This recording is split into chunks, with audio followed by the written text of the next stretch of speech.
السلام عليكم متابعي قناة أحداث وحقائق.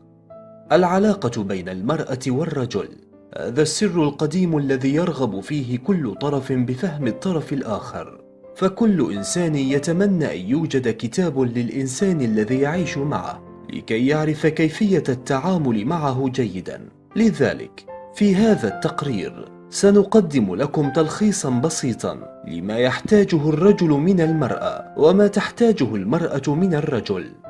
ابقوا معنا. في الجزء الأول من هذا المقطع سنقدم لكم ماذا تريد المرأة من الرجل. أولا، أخبرها كل يوم أنك تحبها. كل منا يحتاج إلى التوكيد، ويحتاج إلى أن يشعر بأنه إنسان محبوب، وأن تخبر زوجتك بأنك تحبها كل يوم لا يستدعي أن تقول لها كلمة أحبك، فثمة طرق كثيرة تستطيع أن توصل لها حبك من خلالها. ثانياً، التفهم والغفران. لا أحد يستطيع أن يبلغ مرحلة الكمال، لذلك زوجتك تستحق أن تتفهم وضعها والاستعداد لمسامحتها إن هي أخطأت، وتذكر بأن لا علاقة بإمكانها البقاء دون وجود مبدأ المسامحة. ثالثاً، المحادثة. لا تجعل محادثتك تنحصر في شؤون العمل والحياة، وحاول دوما أن تخلق مساحات أخرى للحوار، لأن الانحصار في تلك المجالات ممل وقاتل للعلاقة.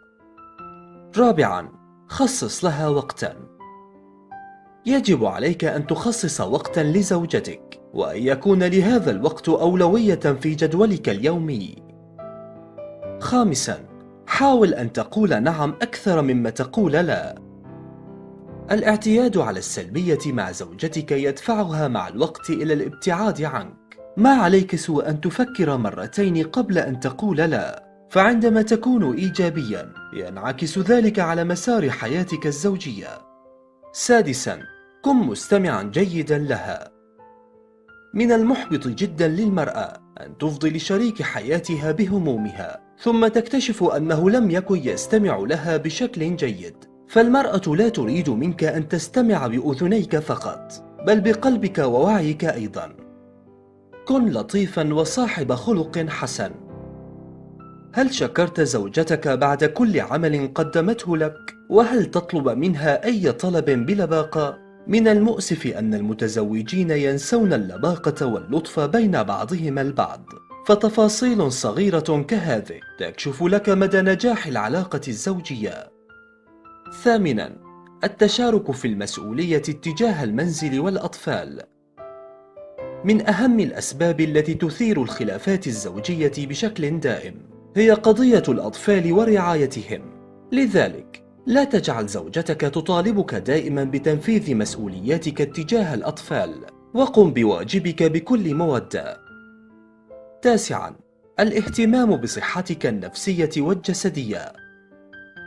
من المعروف عن كثير من الرجال أنهم لا يهتمون بصحتهم بالشكل المطلوب. تذكر أن هذه المرأة زوجتك، ويجب عليك أن تتحمل مسؤولياتك بالشكل المطلوب. عاشراً، الحيوية والنشاط. جميع النساء لا تطيق الرجل الكسول، لذلك أبعد عنك الكسل والخمول، وحاول أن تقوم بواجباتك على أكمل وجه.